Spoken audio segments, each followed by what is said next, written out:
Good evening and good morning, everyone. Welcome to today's lecture. We will get started momentarily after we give another minute or so for people to log on at the last minute.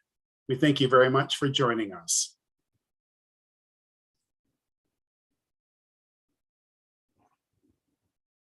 Just wait for a couple minutes. He sounds so professional. Yeah. It's like some ceremonial. Really, definitely, yeah. He's really good at this, and we're counting on Mark, right? Yeah. No, I'm seeing that. Yeah, more people are coming in, and let's just wait for another 5 seconds. Would that be all right? Okay. Of course. Yeah. Okay. Take your time.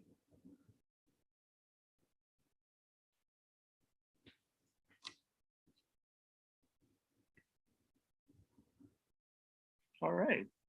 Shall we start? Okay. Welcome everybody. My name is David Wang. I am a professor in modern Chinese literature and culture. Together with my colleague, Professor Jie Li, I would like to welcome you to join this lecture series in modern Chinese humanities. This is a series which features a variety of topics. And for tonight, we'll have a very special guest who is going to share with us her most recent work on mediality against the background of the turn of the 20th century. And of course, with an extension to contemporary era. Let me just say a few words about our guest tonight, Professor Shaoling Ma, or Ma Shaoling. She is an assistant professor teaching modern Chinese literature, media, and art based at Yale Singapore program or National University of Singapore program in Singapore. Professor Ma received her PhD in comparative literature from University of Southern California.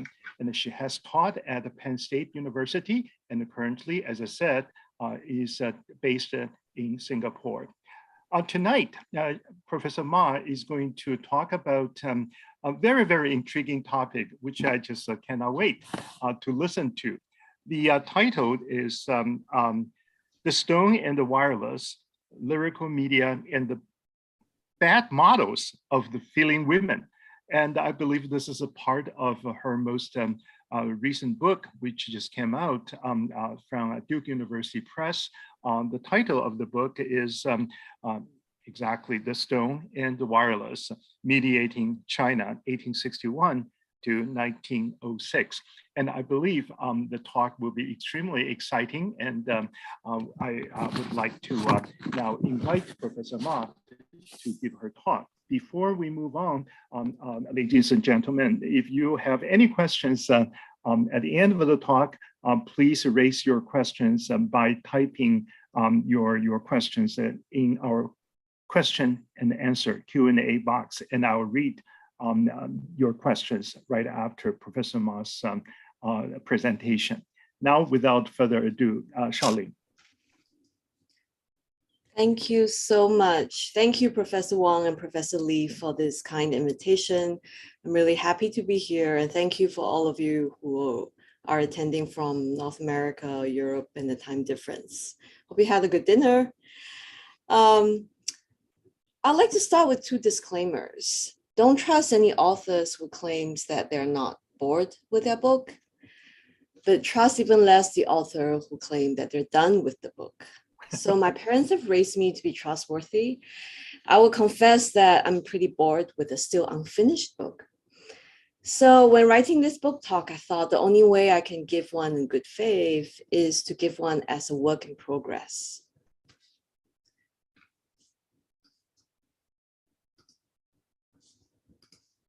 Let me share here. My slides good? Great. There are two parts to the talk. The first, I'll start with the challenges I faced when writing this book, a little bit going into the background, appropriately titled The Trouble with Media. And then I will move into Stone, Woman, Wireless, or, this idea of the woman being in the middle, and this idea of the woman and her feelings. And as I've said in my abstract, I find that authors often give attention to the introduction and the end of their book and often neglect the middle chapter. This middle chapter really still influences how I think of all my ongoing projects, which try to bring together two large concepts, China plus media. This middle chapter functions like the plus sign, and the sign is gendered. As I will elaborate, a book on media and the Chinese term "mei" have everything to do with women, the traditional figure of the marriage go-between.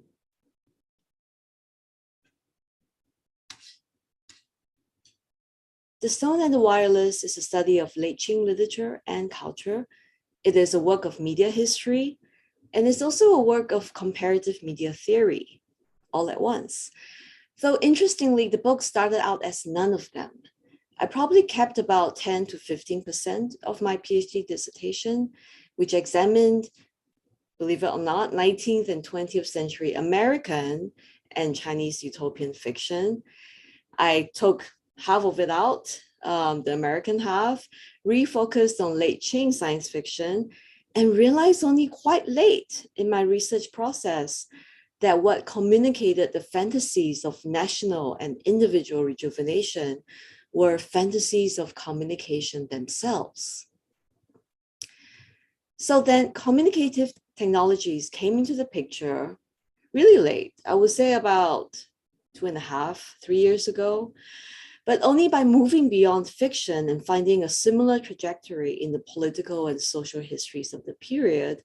That is, after committing myself to studying late Qing history, I was then convinced that the interrelation between media, history, and theory is so integral to necessitate a thorough investigation.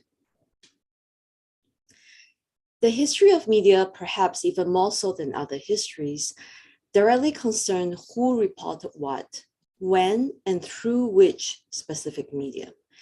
It, of course, also matters where these media histories are situated. In learning from recent works on global media history that detracted from the dominant perspective of inventors and established users, often in the global north, I also became convinced that a retelling of media history is the incipient theorizing of what media do.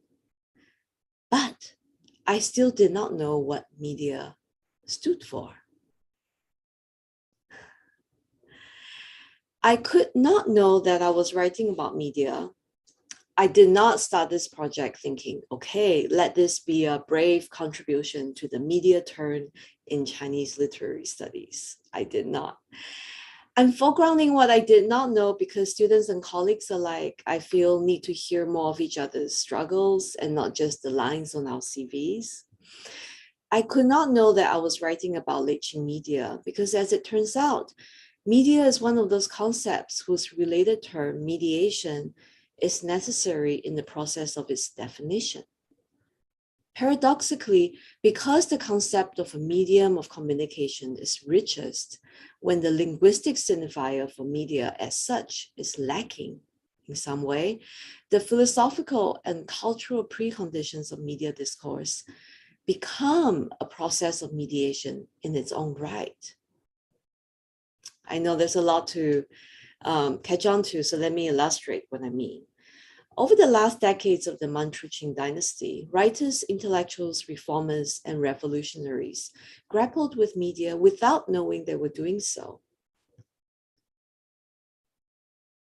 They could not know because, just as in the case of the etymology of English, the English term media, the Chinese term meiti, referring to technical media, did not exist till after the popularization of communicative devices in the early 20th century.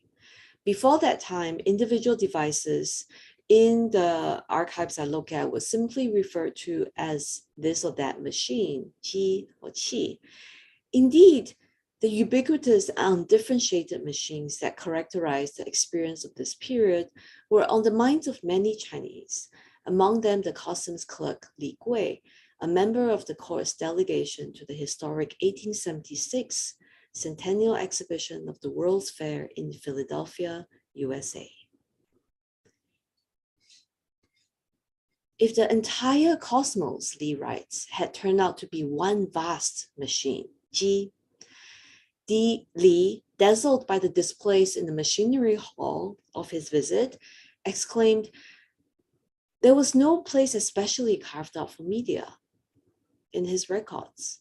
Because the steely progress of the Second Industrial Revolution impressed this visitor with the potential to transform production, all machines were to fulfill one basic purpose, to benefit the Chinese people. Even though observers such as Li knew little about technical media as such, their writings generated discursive and dynamic processes of mediation between emerging conceptions of the old and the new, China and the West, and between culture, tradition, and technology. The late 19th century thus witnessed a gradual convergence between more intangible mediations and their perceptibly heftier machinic counterparts. And this is when the media question was beginning to emerge. The passage below, excerpted from Li's travel diary, 环游地球新路, offers such an opening. As I wandered about gazing at these machines, I wanted to single them out and write about those with real utility. But I was hindered by the complexity of their workings, which proved impossible to recount. The group of visitors were large, the movements of the machines deafening. I could not often hear them speak. The interpreter, too, could not but distort things in conveying the finer points. For all these reasons, I could only report on those things I could see and inquire about with ease. When I first shared this passage with an eminent senior scholar, she dismissed it by pointing out there's no media in it at all. What are you doing here? Indeed, no media device, barring anachronism, appears in this excerpt. Even in subsequent paragraphs of 环游地球新路, when the author mentions the typewriter and the glass etching machine, he barely distinguishes them from manufacturing and production machines for digging coal, pumping water, or forging and smelting. To them, to Li, they're all wondrous innovations worthy of documentation in terms of cost, speed of production, the amount of space they occupy, so on and so forth. Certainly, his account of the typewriter, as scholars have noted, makes for an impressive earliest Chinese contact with the inscriptive technology. But even the communicative functions of the printing press, typewriter, and the glass etching machine appear garbled. As far as the customs clerk is concerned, all kinds of machines produce noise. The industrial machines for coal have produced deafening sounds that he can't hear through them. The typewriter and the glass etching machine do not inscribe Chinese characters, and Li did not read English. No media device, not even one recognized as such, mediates on its own.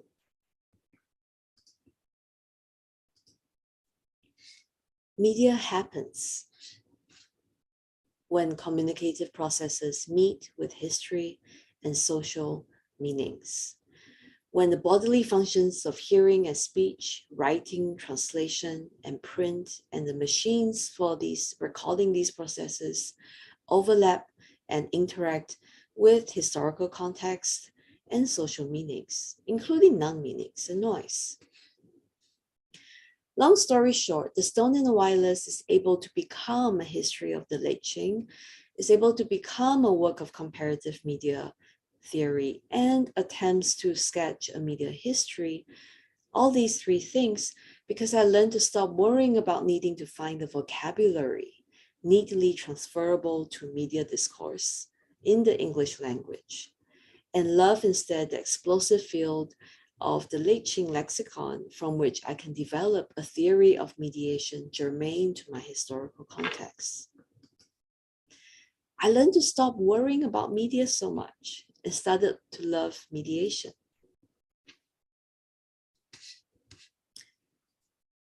The Stone and the Wireless argues that media do not mediate between this and that thing, between the individual and the larger collective, between the nation and the world, between an institution and its people, so on and so forth, without first mediating between communicative devices and their more discursive significations.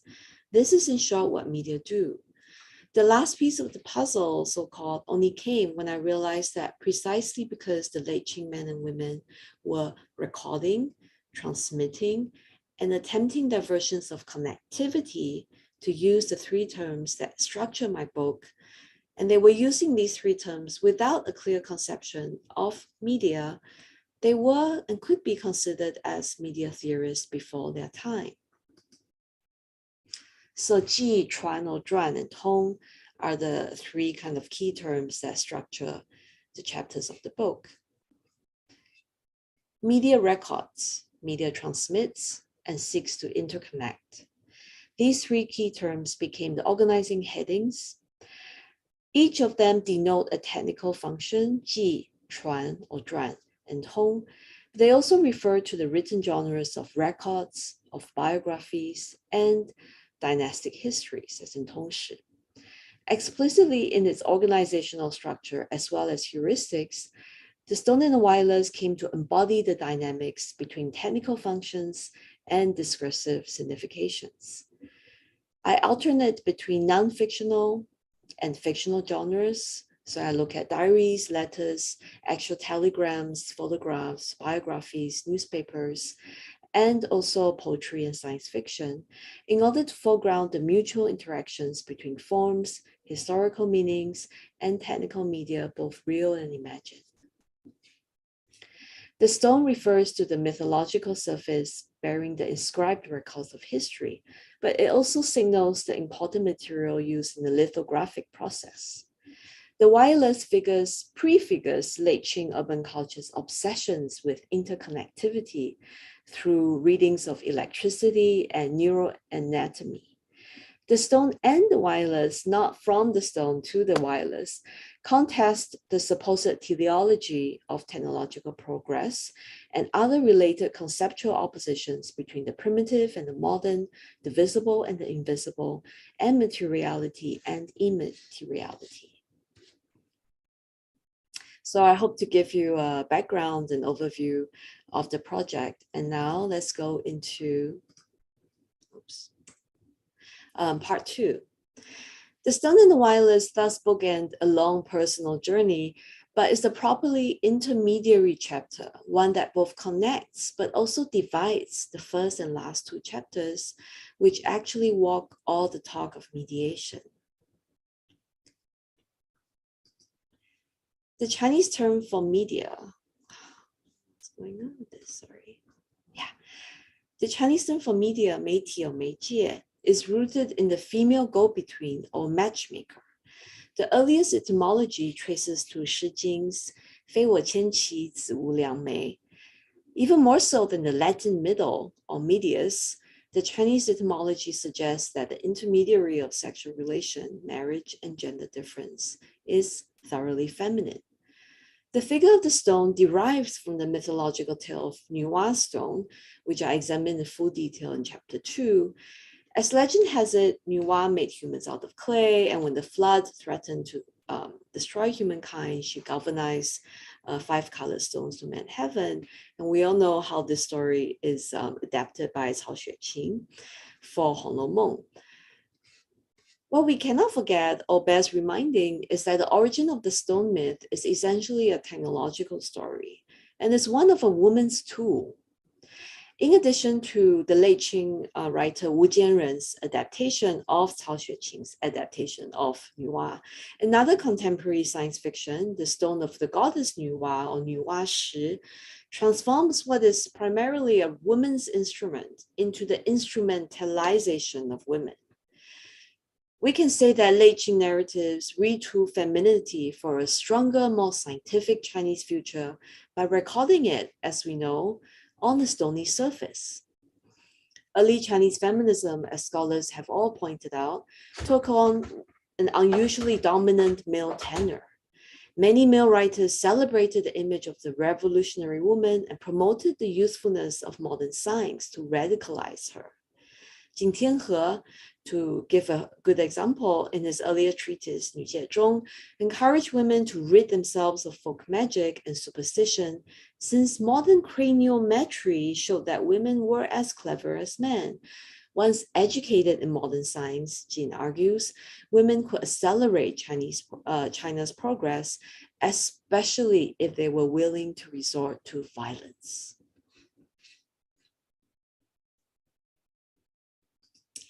The subtitle of my book is Mediating China. The problem I want to raise today is this. If early Chinese feminism helped mediate nation building, in the loose sense of the term, of instrumentalize, what do we do with the role of women as mediators, as the means to an end of Chinese nationalism, rather than an end in themselves? Once formulated this way, the intuitive answer would be to decry the injustice of female instrumentality, to admonish techniques and its violent association with instrumentality. But I'm not really a fan of such intuitive answers. It's easy to claim that nothing or no one should be just a medium, just a tool, just a means to an end. But what if it's precisely the dynamics between the literal and the figurative medium, between the literal medium as used in the technical sense and the more figurative sense of a means or a stepping stone or instrument? What if this is this precise dynamics which comes close to mediation and come close to what we can conceive of as just? Bring the women question into conversation with the media question required, like everything I've experienced in writing this book, a very circuitous route. On the one hand, scholars such as Joan Judge, Tani Barlow, Amy D. Dooling, among others, have criticized the subsumption of femininity within the national question. But they do so without relating this phenomenon to women's use of technology. On the other hand, studies of early Chinese media in the period that I look at have paid scant attention to gender and sexual difference. The archives that they look at indeed betray such a lacuna. The problem I faced was, how could then I excavate the intersection between late Qing femininity and communicative technologies when records of women using early 20th century technologies such as the telegraph, the phonograph, the telephone, and early photography were few and far between. My entry point into this vexed instrumentality, surprisingly, was poetry. I started researching on Liang Qichao's call for a new poetic revolution, or 世界革命, in 1899, a year before his more famous declaration of 新小说.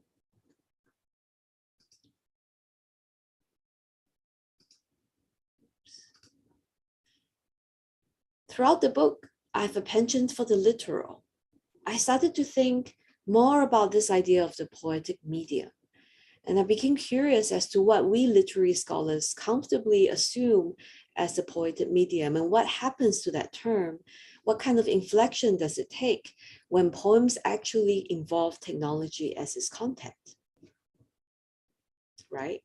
In return, I needed to know how the mere theme of technical media changes when a technical theme informs the materiality of the poetic form. And within the Chinese poetic tradition, I found lyricism, or shuqing, with its evocations of the feminine, help unpack this women and media intersection.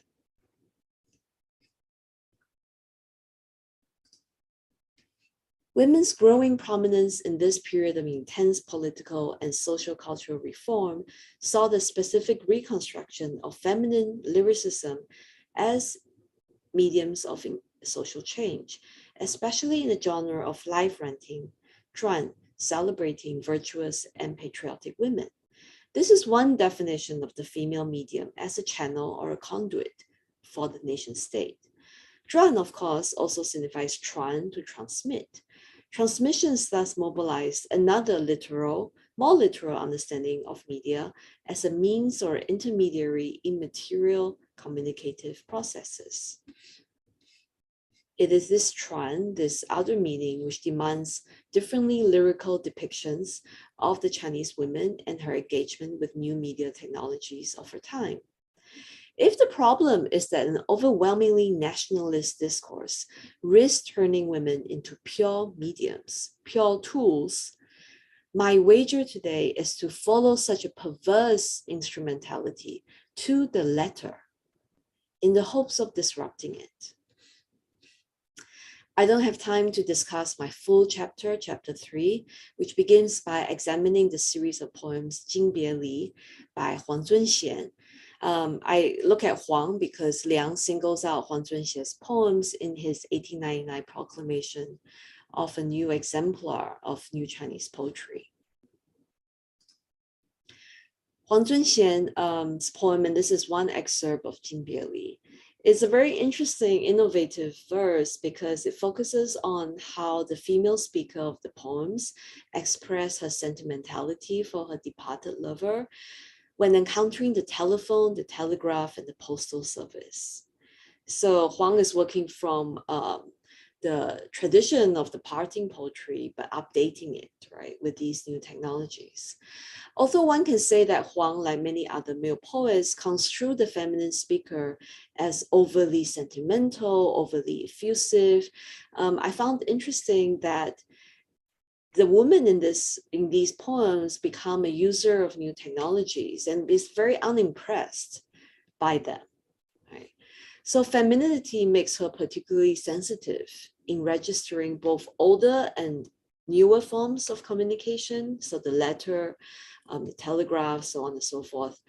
And the lyrical medium's ironic mediation, far from reflecting the female speaker's position, thoroughly interrogates the sense of contemporaneity or the now, the Jing, in the title of Huang's poems, through technical imageries produced and circulated by the poetic form. Moreover, what distinguishes modern parting or Jing Bie Li from previous parting poems is not that it generates feelings about machines, but it exposes how feelings work, how there's a mechanism to feelings. There is a technical condition that make possible sentimental longings, including the transmission and the preservation of such sentiments. Again, this is just a short preview of what I do with Huang's very complex poems. So my gist is that the problem arises not when women's feelings and technology are brought together. There's a problem when they are thought too much apart. So my unlikely slogan, if there is one, is let's retool the feeling woman. Let's repurpose her. Precisely because early Chinese feminism have not made enough noise about female sentimentality. To reiterate, a reassessment of the women question through media lens does not ignore instrumentality, but confronts it straight on. Ignoring how women have been instrumentalized really only attends to one part of the richly polysemantic word, chuan and zhuan. Again, what do I mean by this? Early 20th century women's journals saw the rise of a new genre, photographic portraits accompanying short biographies, 小传, of famous women. Women's biographies, of course, accounts of conduct or 行传, of course date back to the long biographical tradition and were traditionally formulated to mythologize stories of women who commit suicide in the name of chastity or who dedicate their lives to serving their parents-in-law in the name of some celibate widowhood. Such zhuan are usually commissioned by a deceased woman's relative for the purpose of eulogizing conventionally feminine virtues. The shorter biographies in late Qing journals updated this zhuan tradition to portray contemporary women from all around the world known for their professional and political acumen. So Qiu Jing's newspaper, 中国女报, introduced readers to fearless women such as the Russian anarchist Sofia Perovskaya, and the French revolutionary Madame Roland. Both of these women who laid down their lives for the nation. Features on Florence Nightingale and on Margaret Fuller, the American journalist, appeared in the feminist Tokyo Run journal 中国新女界. Similarly, 女学报 published biographies of women heroes of the world, and 清易报 published Yang Qichao's biography of Kang Aide, the first woman doctor of China in 1898. So these are just some of the images. While the photographic medium literally intersecting the more figurative meaning of women as medium, the former enables the later's patriotic transmissions. So when I'm saying this hybrid medium of having xiaozhuan, so these photographs printed on the Leiqing journals or newspapers will accompany a short biography of the women. And they're again always highlighted for how patriotic and how dominant they are. To grasp this political phenomenon, also as a media phenomenon, we need more of this other meaning of chuan, as chuan in yellow on the right side. We need to multiply this meaning of transmission in zhuan, in life writing, the techniques of biographies and autobiographies. We need to understand more of the techniques of feelings, specifically of how women use media to communicate feelings that then no longer serve the ends of patriotism or the nation state. This is the disruptive part that I was talking about. Nothing or no one should be just a medium, but perversely, women's representations of what media do or mediate bring us closer to what is just. And who best serve as the feminine exemplar than Qiu Jing, who is one of the, or arguably the most celebrated example of Leiqing heroic feminism, or heroine. My chapter examines Qiu Jing's autobiographical 字体小照, translated as self-inscription on the photograph, 1906, in order to challenge the conventional biographical practices of female exemplarity and its codification of female sentimentality when poetic form crosses paths with the photographic medium. While 字体小照 belongs to the Leiqing hybrid genre of 字体小象 and 小篆, it radically departs from the celebration of female sainthood or heroism. Rather, 字体小照 constructs an autobiography of past, present, and future selves as models for both emulation and denigration.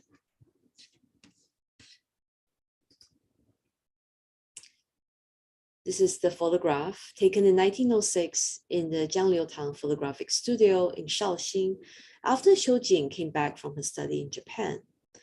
It presents her in a traditional Han Chinese men's vest and gown, as you can see. Now, this photograph has then the verse that Qiu Jing actually pens at the back.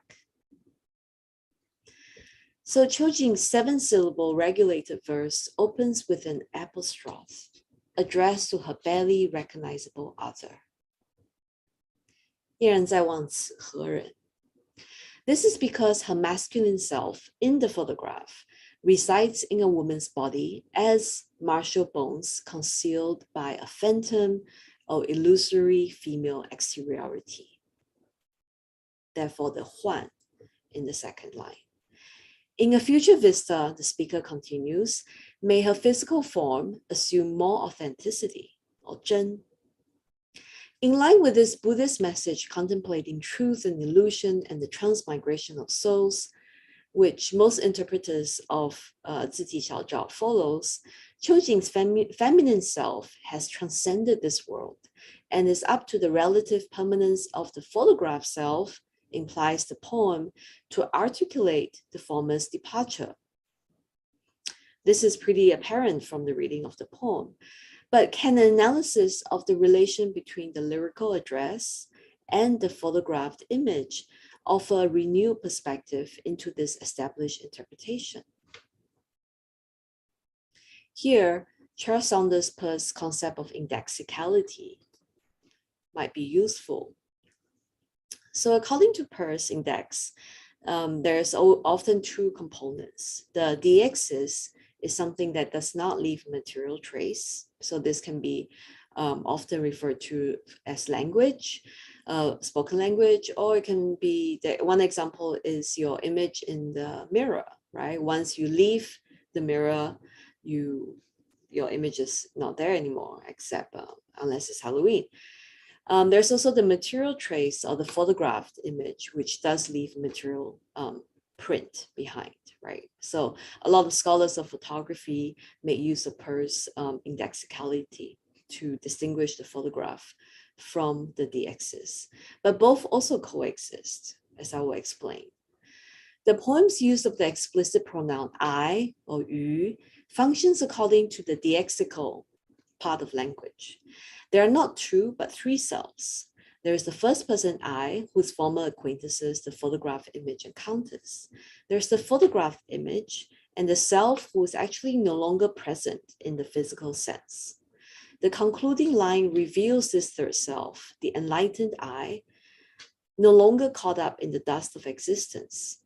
These three selves in turn move between different temporalities. The speaking self or the first person I belongs to the present mode as observed, fleeting, and transient, compared with the final self who has transcended the earthly realm. Out of the trio, it is the photographed Chojing in male dress who's caught up in the middle of the Buddhist cycle of existence, rebirth, and transcendence. Interestingly, Chojing's masculine image, the one we see on the photograph, in the photograph, has to inform those who used to know her that the old Chojing has since departed from the material world. In so doing, it uncannily embodies Peirce's definition of the photographic index as trace. It's a material residue formed by a photochemical reaction, whose mechanical reproducibility of a past moment, unable to be scrubbed off as dust, finds itself back in the internal cycle of wretched existence. But focusing on the verse, self-inscription also assumes the dual dimensions of the photographic index. How is the verse able to assume the photographic index as both an iconic trace and also linguistically as an arbitrary reference or deexis? I will explain. Chojing's poetry, written behind the photograph, engages with issues of the real and the illusory and conceptions of the self, not just through the Buddhist interpretation, but also through the two unique mediums that contribute to the dynamic print culture of late Qing China. Through the verbal medium, the speaking self, the first person yu, and the transient internal I of the last line interact with the photographic image. And the photograph does this in return.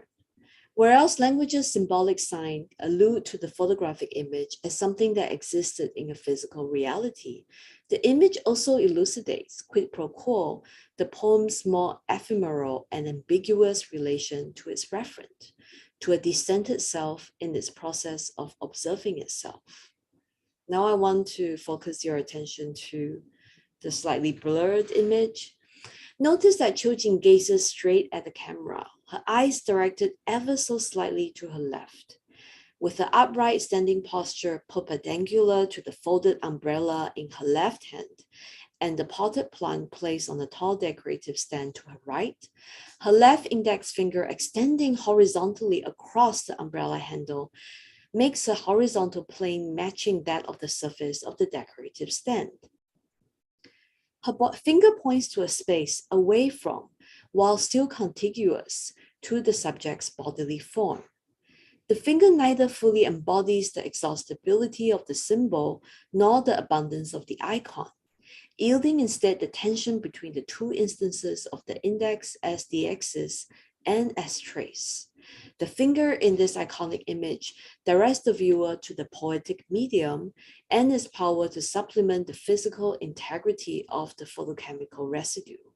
Yet its proximity to the body reminds us that the photographic self in Qiu Jing's poem perseveres paradoxically in order to attest to the transience of forms. In their mutual referentiality, photograph and poem outline the physical shape of Qiu Jing's identity, only to obscure it together. Qiu Jing's poem bleeds into her image, referencing the other medium's physical properties as well as its limits. The figure of the female go-between, Mei, becomes an unwieldy biographical model or example. I say unwieldy because the poem's third line, 养无结实气真, denotes the stirring of the speaker's emotions intensifying as she looks up, presumably from the photo toward the ceiling above. But this is a strange kind of sigh. 是个蛮奇怪的感叹. I feel. The poem begins, if you recall, with the speaker's apostrophe to the photographed image, where she exclaims that she does not recognize this masculine self. The open sentiment is thus one of misrecognition. But the poem goes on momentarily in this middle juncture to heave a sigh of lament before the poem ends on the recognition of the illusory nature of all forms. So first it starts with misrecognition. The middle poem effuses a kind of a sigh, and then it ends with recognizing the illusory nature of all emptiness, or all forms. The poem exudes regret in encountering Qiu Jing's masculine self too late, 相逢恨晚, before the poem then resigns to the meaningless of all ideals. At the last instance, even the masculine Qiu Jing in the visual photograph, despite all of its concrete materiality, is unreliable. Hence this jie, this sigh or exasperation, is really a lament on the futility of lament. What mediates the index as trace and as deixis in both photo and text is precisely feminity's lyrical traces that have been erased in the name of nation building. In this case, the trace of a side that does not communicate or exemplify much, except for the illusory nature of images and of communication itself. I believe that it is for this simple fact that the speaker sighed, and that this makes the sigh a mechanical sentiment priceless in and of itself. It is a lyrical transmission that falls short of becoming a legend. It is a chuan that may not become biographical as a celebrated biography or chuan. Even after Qiu Jing's death, the gender politics of her martyrdom continues to enforce a strong grip that early Chinese feminism had on the communication of women's feelings. Biographical accounts of Qiu Jing after her death continue to promote legends similar to the martyr's own promotion of exemplary women, both traditional and modern, during Qiu Jing's lifetime. What most accounts miss is precisely what I've been suggesting in my reading of Citi Xiaozhao through the photographic poetic medium. Both the masculine modern Qiu Jing and the traditional feminine self are merely reproducible models, imprints. What she feels for herself as one version or design within a series without the need for moralized emulation. And this is the idea of a technical model or an example. It is really one example among others. My point is not to see a woman like Qiu Jing represent her gendered consciousness in a medium, but to show that Citi Xiaozhao radically posits gendered consciousness as a lyrical medium.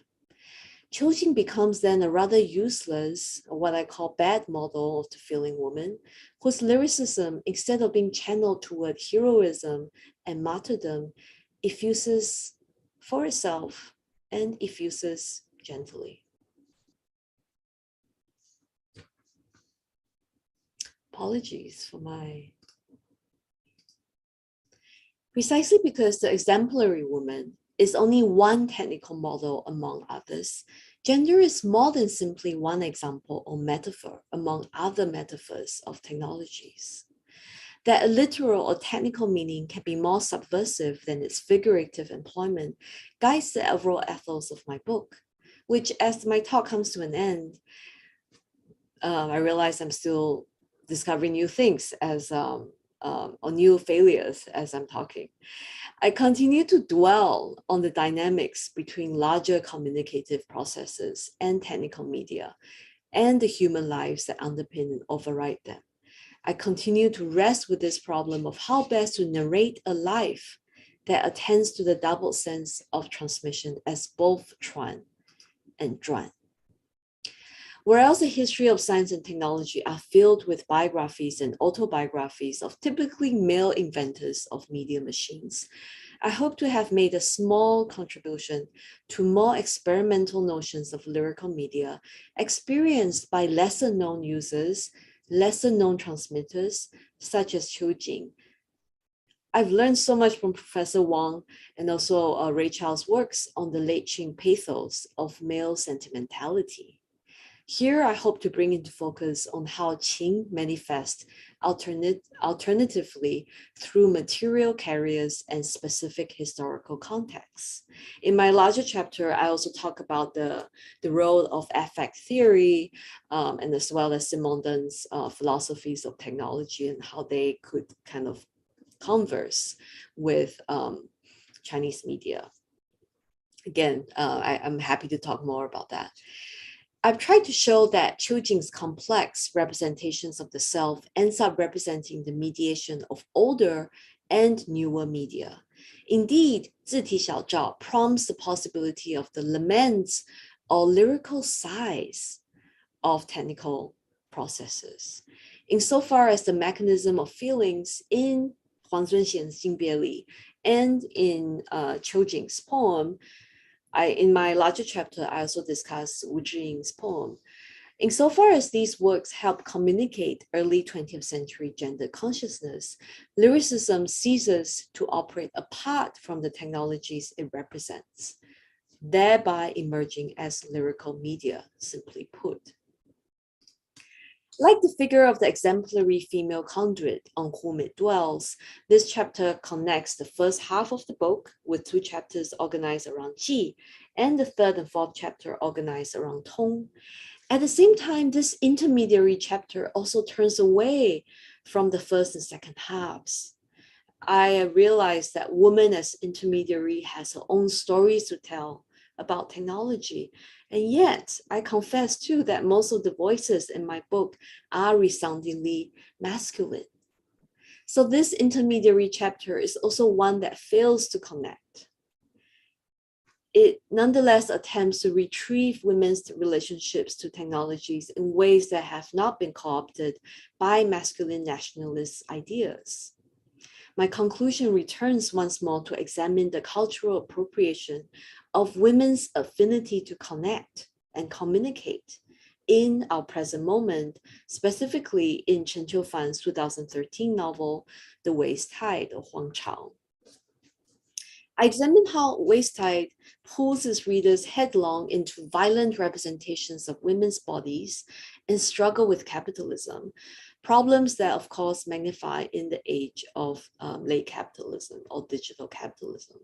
For all of the novel's Baroque dedication to algorithmic functions, data tracking, augmented reality scenarios, the sci-fi actually really relies on the traditional figure, once again, of the female medium, Mei, who carries the true cost of Huang Chao's high-tech overdrive. Huang Chao's female protagonist, Xiaomi, re-evokes my assessment of the instrumentality of female lyricism that I have been discussing today. Xiaomi feels so much for the underclass, and it's her emotional sensitivity that makes her especially ideal as a martyr. For these reasons, the figure of the feeling woman in late Qing women's journals and early feminist writings continues to cast a long shadow on 21st century China's post-human imaginations. On the surface, the Stone and the Wireless has prioritized seemingly less overtly political aspects of late 19th and early 20th century writings. Not because nation building and the search for the perfect citizen are uninteresting or unimportant. Far from that. But because these issues have often appropriated other mediums, both literal and figurative, both political and technical, to achieve their ends. Until we understand the complex interplays between the signified forms of media and their physical material forms, starting with the deceptively simple question of what is it that media do? Until we understand that, the work of mediation will continue to be unevenly and unjustly distributed. Thank you.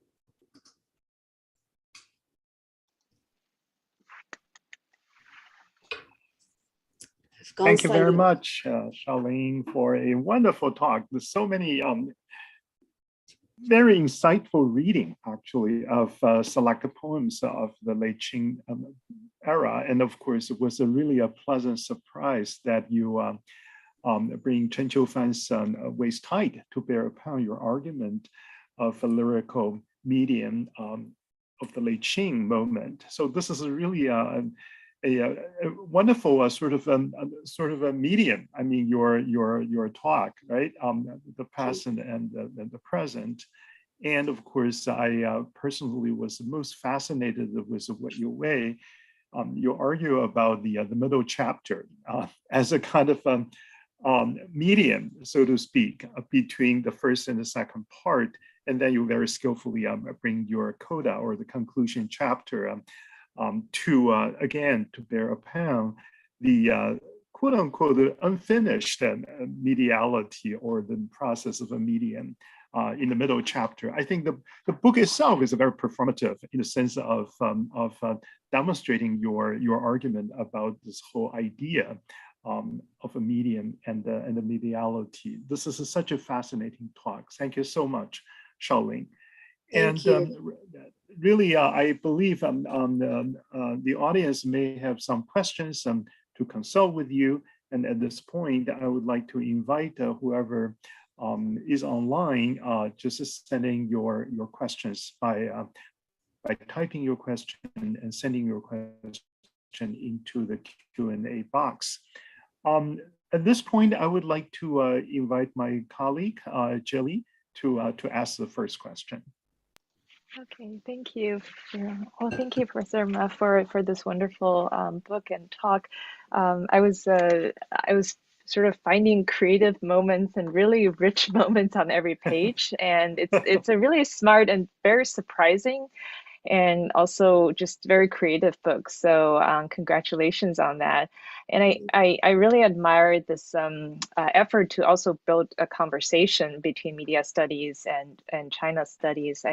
And also not just applying the insights from the sort of more trendy media theories and to the Chinese context, but also in a way excavating Chinese media theories. So I have so many questions. I'm wondering where to start.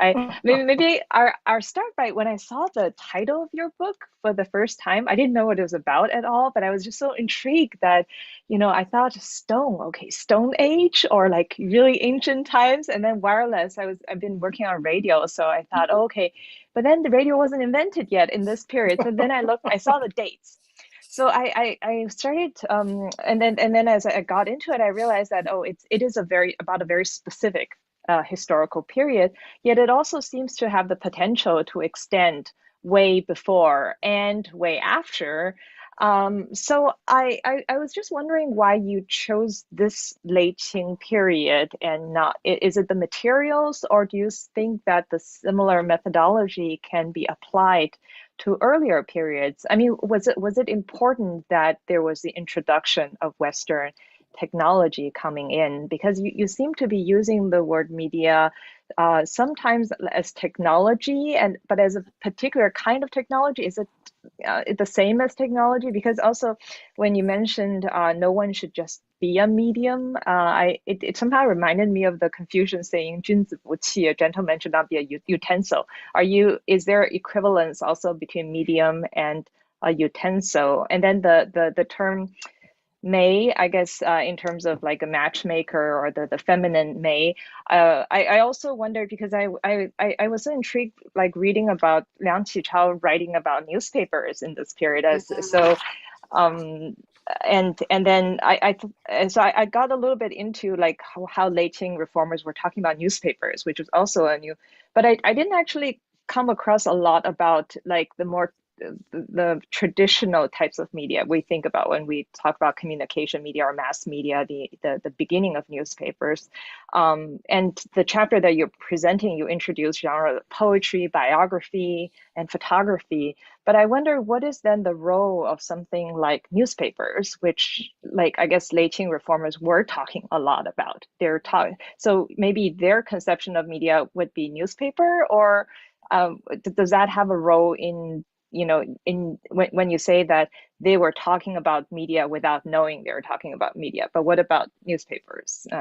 So I don't know, that's quite a handful, but feel free to address any element of.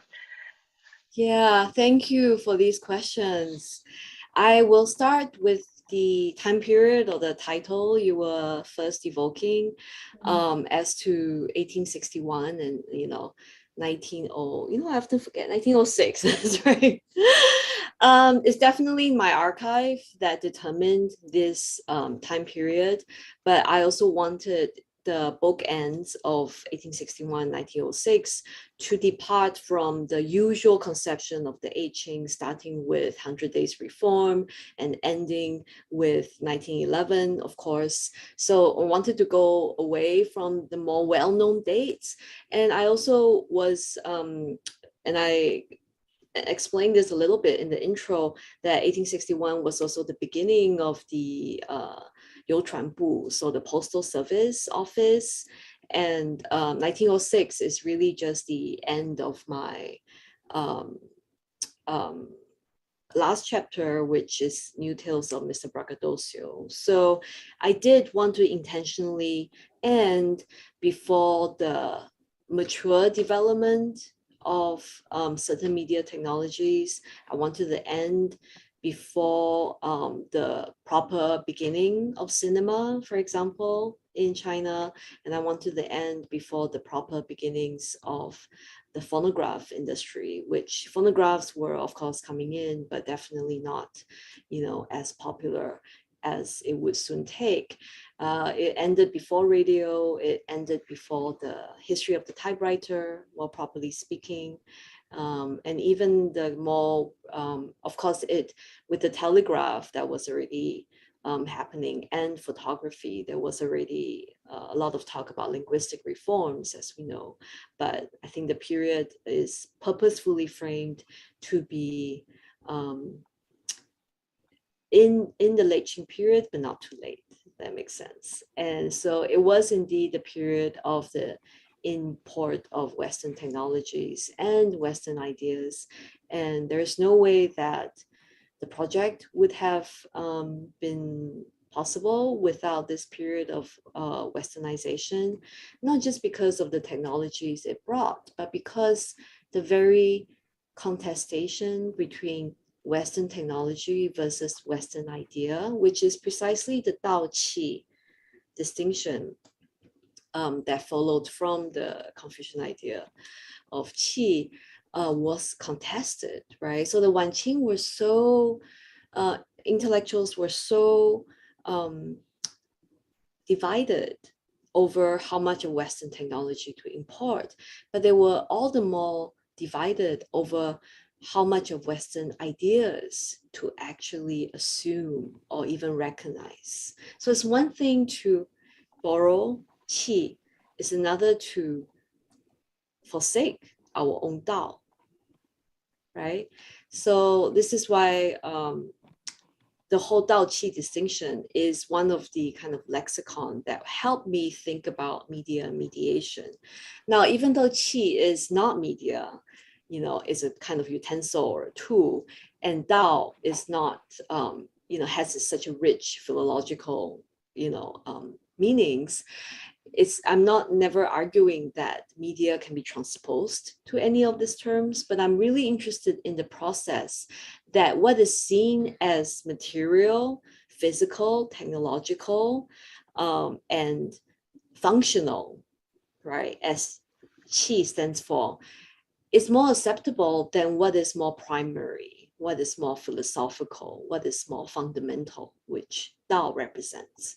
And I'm asking myself then, isn't that precise dynamic something which media help process, right? Because indeed, newspapers and writing and forms of records, whether they're on stones or through telegraph signals, are all messages that transmit meaning. But besides the message part, right, as we know from Lewin's tired truism, there's also the medium part, which is the material part. And so the Stone and the Wireless try to bring up this late Qing dichotomy between what is more fundamental and primary, and what is more secondary, and what is really utensil-like, right, or instrumental-like, and think about the two as processes of mediation. And this, I argue, brings an idea of what media meant for the late Qing men and women. Now, your last question, follows nicely with that with regards to print. And, I'm obviously indebted to all the scholarship on print culture in the late Qing. And of course, print is phenomenal, was phenomenal, and was indispensable to the intellectual life and the urban cultural life.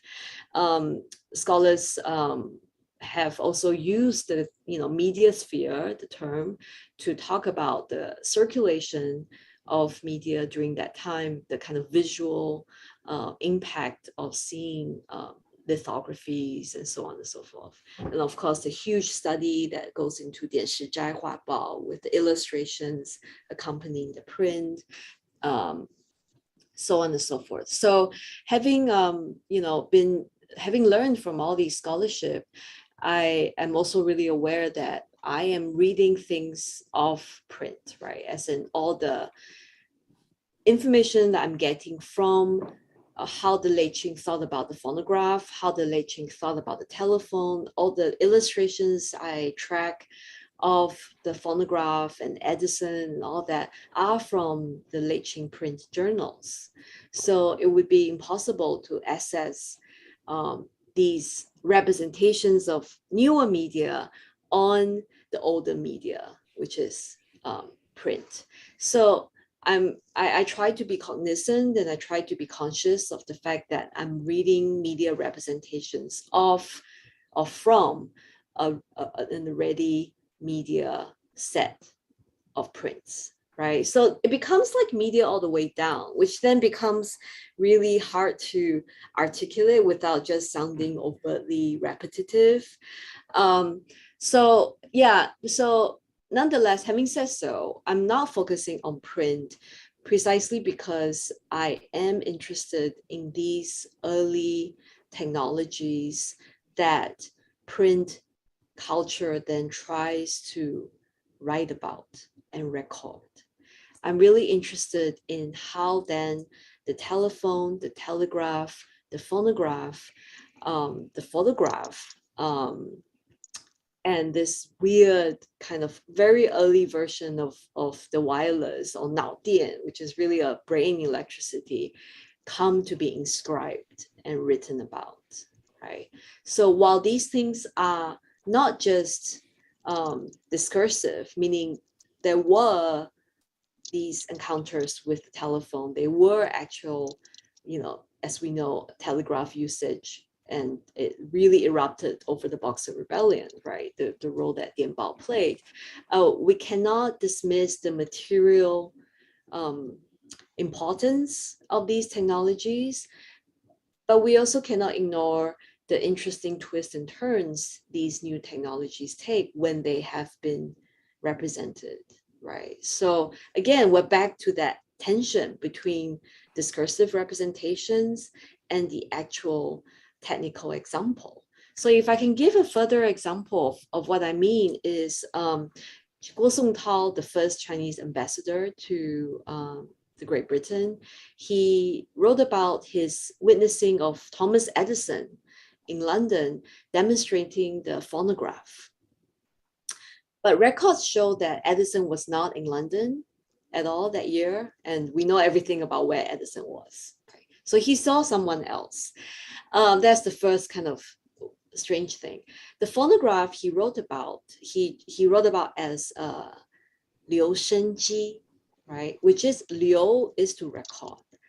But in his description of the phonograph, where he talks about the diaphragm and the electrical coil, which does resemble how the phonograph works, he then uses the sound when he tries to talk about how the sound was being passed, he uses the word 传 a lot.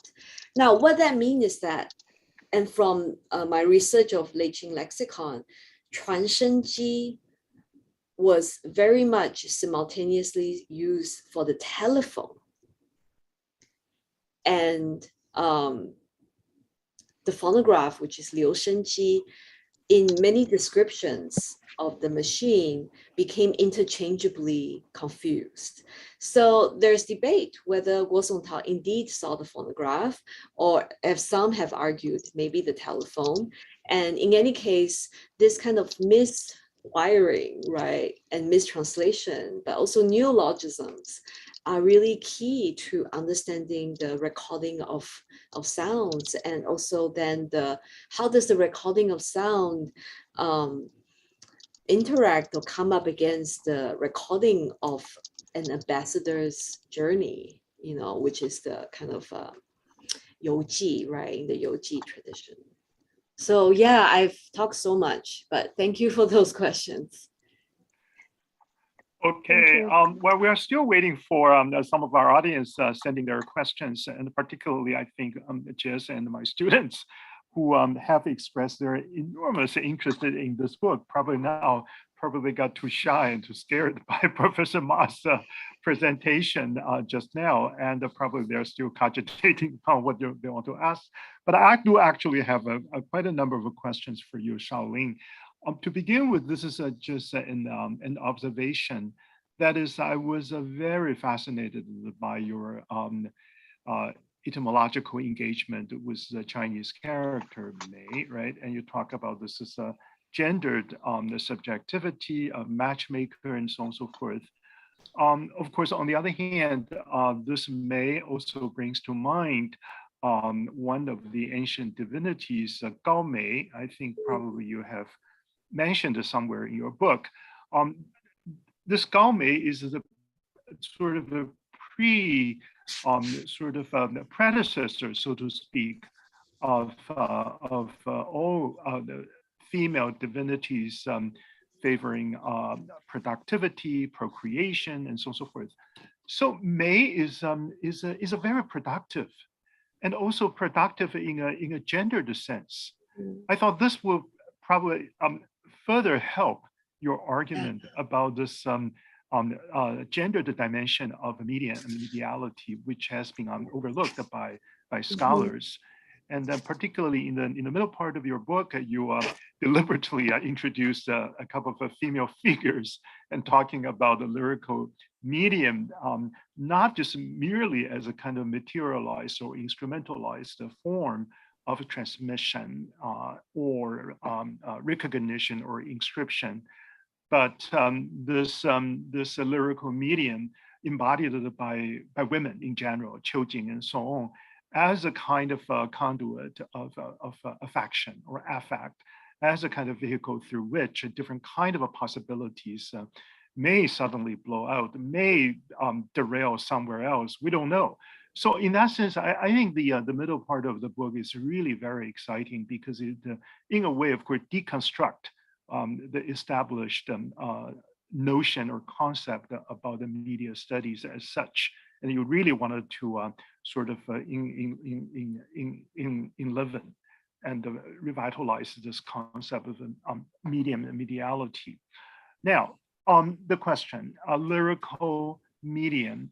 And of course, I appreciate your wonderful interpretation of Qiu Jing's poem 自体小照, and of course, your reference to Huang Zunxian, the 金别离, a very famous poem.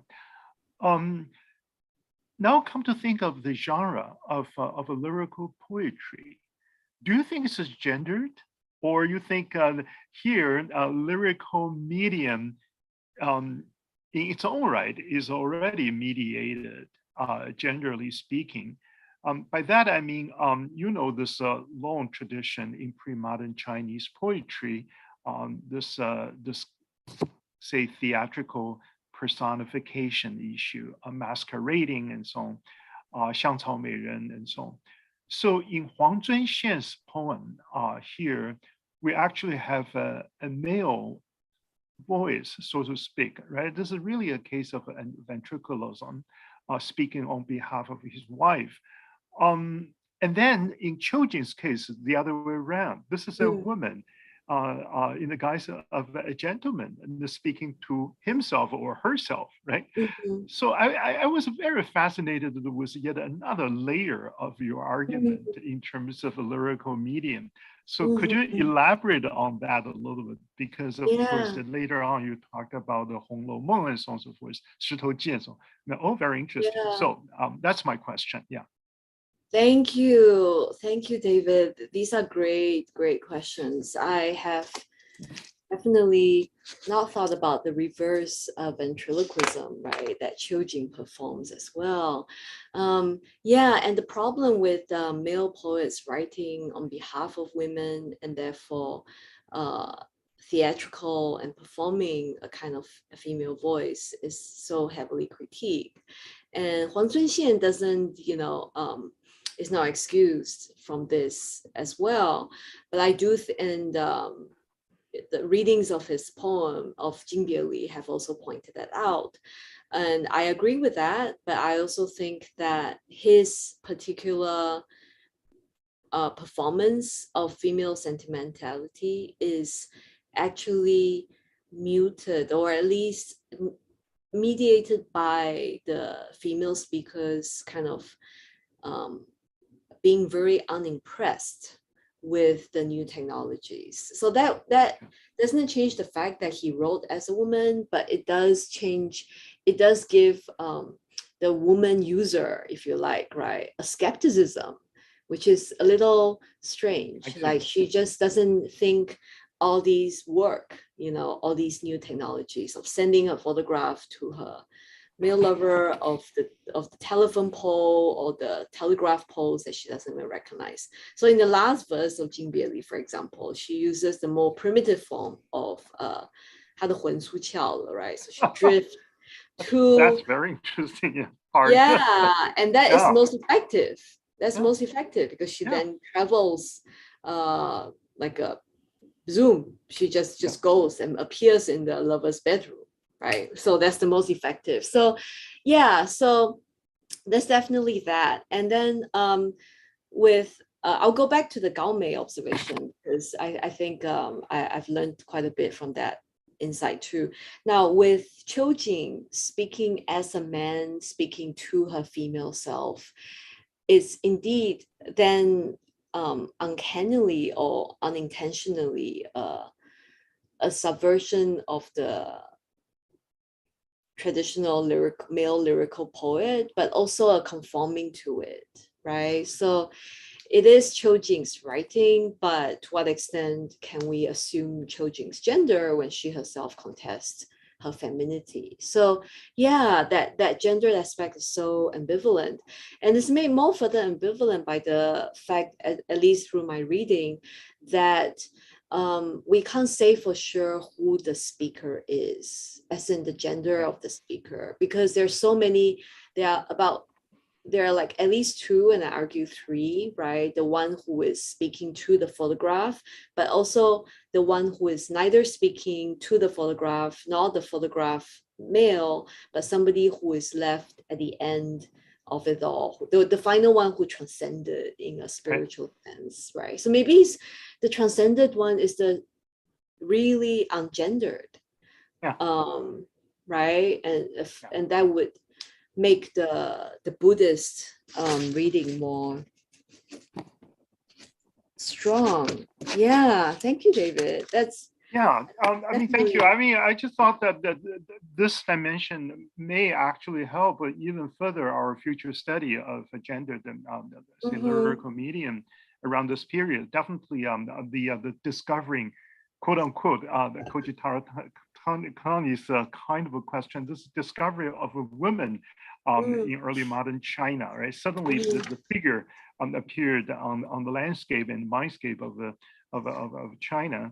I think that's definitely an interesting intervention with the current paradigm of gender studies.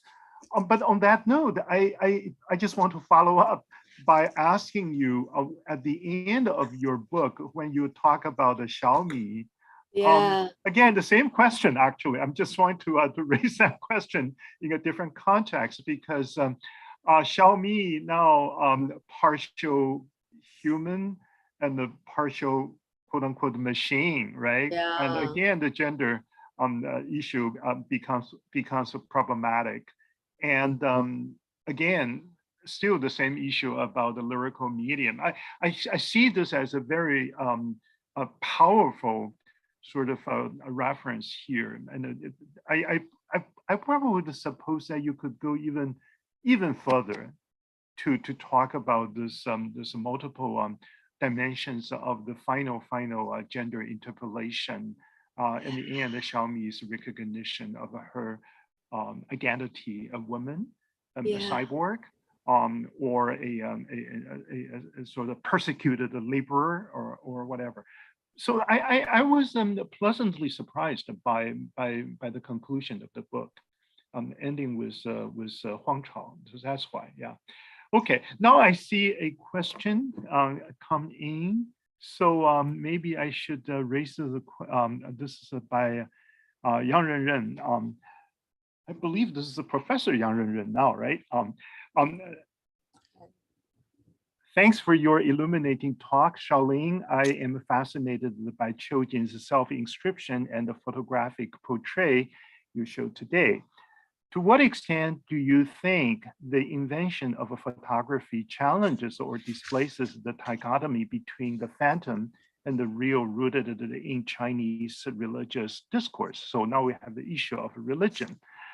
Can we read the physical form Qiujin inhabits in that photo as a material surface rather than a performance of a masculinity?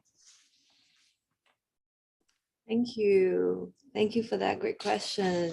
Yeah, so around 1860, photographic studios began to pop up in Shanghai and coastal cities. Of course, mainly Western photographers who then started training a little more Chinese photographers who then assume the role of the photographer more and more. It started with a lot of landscape photography, right? And when photography in China took on human subjects, that's of course when things were controversial. At first, it was more of random street photography of a lot of poor laboring Chinese men and women on the street. And of course, this, when circulated back to the West, became a demonstration of the kind of really as to the yellow pearl, right, of these kind of workers, well nourished and all that.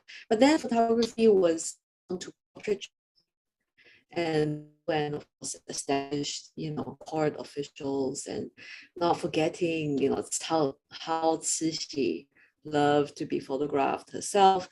Portraiture then took on in China after photography was being introduced. So definitely there was a huge controversy or scare. Some historically true, but some kind of played up, I would say, about this idea of losing your soul, like the way that photography was introduced anywhere in the world, right? So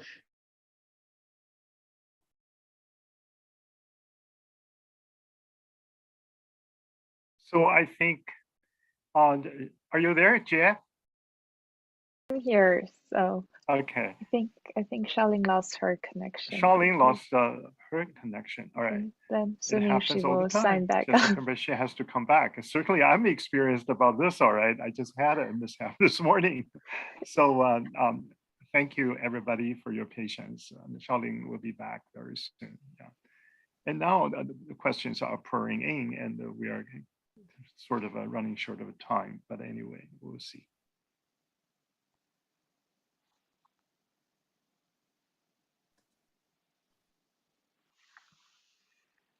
Or maybe we can share these questions with the audience first. Thank you, Hans Christopher Andersen. Thank you for a great talk. I'm interested in your discussion of a Chuan or Chuan writers at the time. I'm thinking of people like Yan Fu, but also Qiu Jin herself were famously obsessed with the ability of their writing to Chuan or to Chuan. Qiu Jin argued for the importance of a public speaking, for example. Are there other examples of how to Chuan, right? Is that right? Yeah. So that's a good. Oh, there's Charlene's back.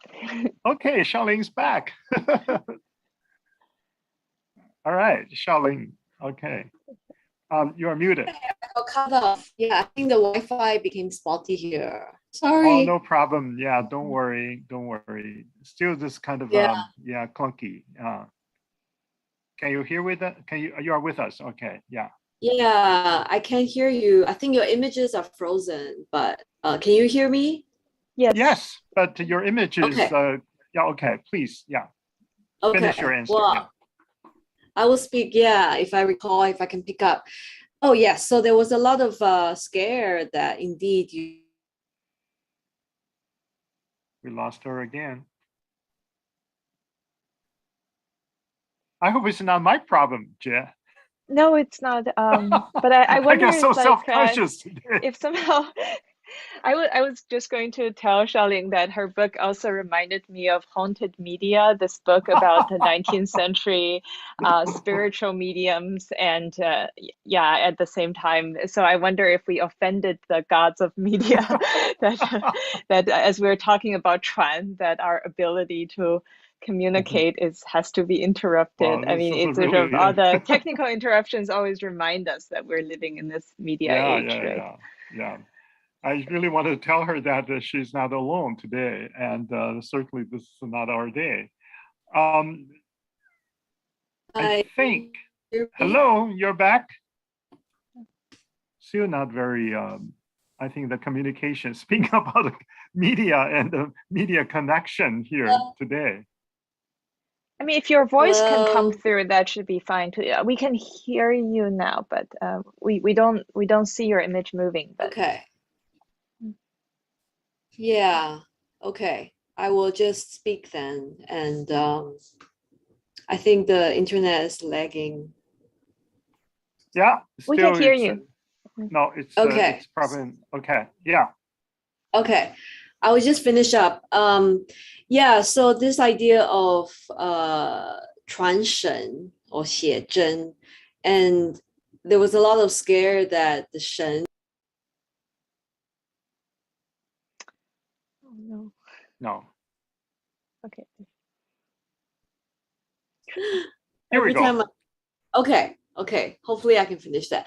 Yeah, so there was a lot of scare that photography will take away the soul, but there was also equally not even that much of reliance of photography for depicting the real person's kind of soul. And this is why portraiture was still kind of favored as a way of representing somebody, because our historians have argued that Chinese portraiture was never about realism, but it was really about 传神.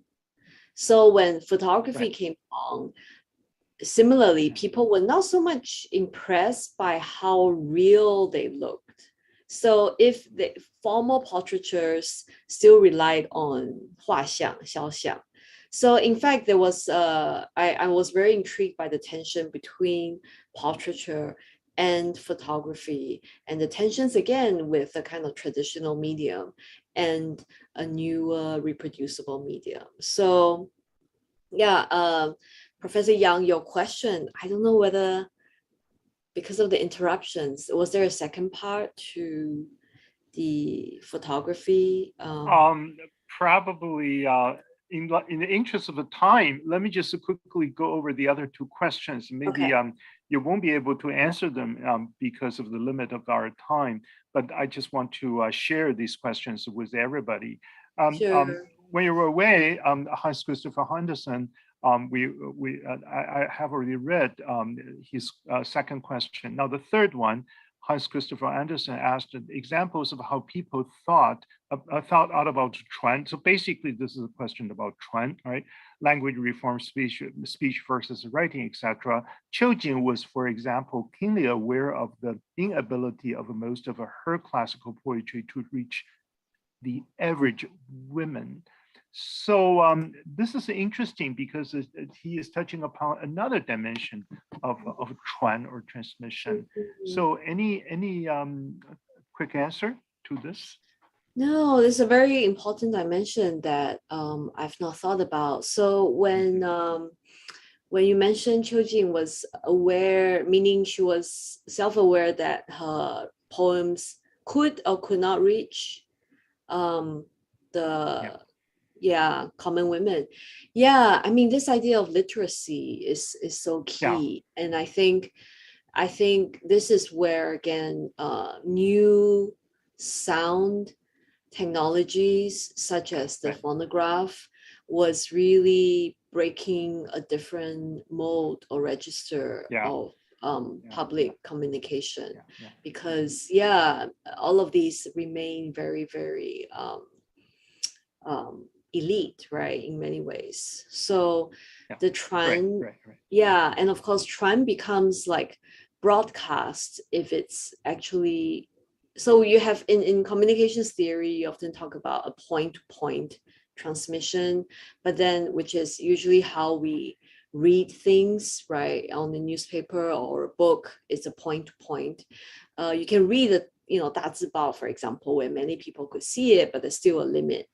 I think there is definitely that anxiety over how Chuan is still very limited, but I do think, okay, this is one oblique way that can answer the question is when telegraphs were sent, they were then reprinted on newspapers, because so that not only the recipient of the 电报 could see it, but also it becomes like 公电 and it becomes 传电. So so the telegraph, which is a private message, could then be read, of course, still by people who need to be literate, on newspapers, but then they are no longer limited to the intended recipient. So there is an attempt to bring more audience into this era, definitely still with the newspaper as a medium.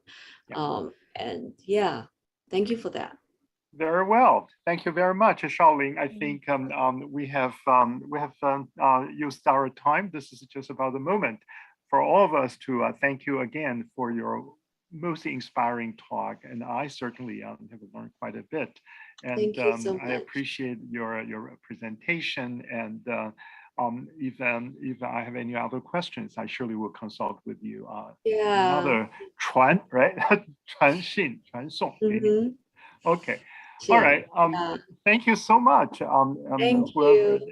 Everybody online, thank you for sharing this time with us, and we look forward to seeing you in a few weeks on another talk by Professor Michelle Hawks. Thank you. Bye-bye. Thank you. Bye. Thank you so much. Have a good night. Thank you. Bye. Yeah, Shaolin, my apologies for the connection issue, but don't feel bad. Yeah. Let me share with you my sad story this morning here in the United States. I was invited to give an inaugural lecture